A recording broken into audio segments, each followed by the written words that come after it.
Leurs plaies sont encore à vif et leurs mains ligotées, parfois même enchaînées à des jantes métalliques.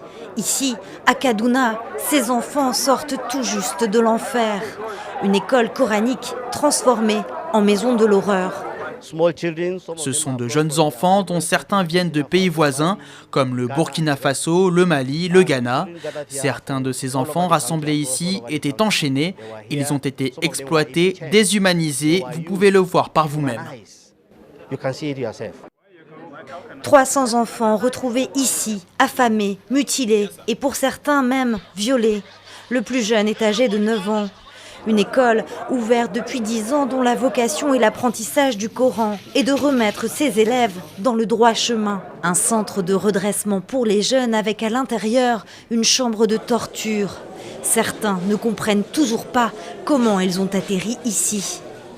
Les gens qui m'ont emmené ici ont dit aux autres que j'étais devenu chrétien parce que j'ai passé quelques années à l'étranger pour étudier. Alors ils ont dit que mon style de vie avait changé, que j'avais quitté le mode de vie islamique. C'est tout ce que je comprends de ma présence ici. Complices ou victimes, ce sont les familles qui placent leurs enfants dans ce type d'établissement.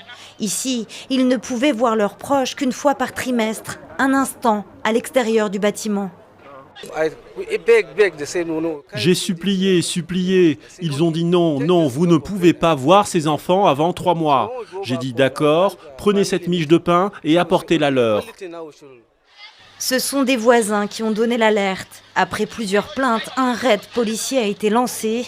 Le propriétaire de l'école a été arrêté, ainsi que ses 6 assistants.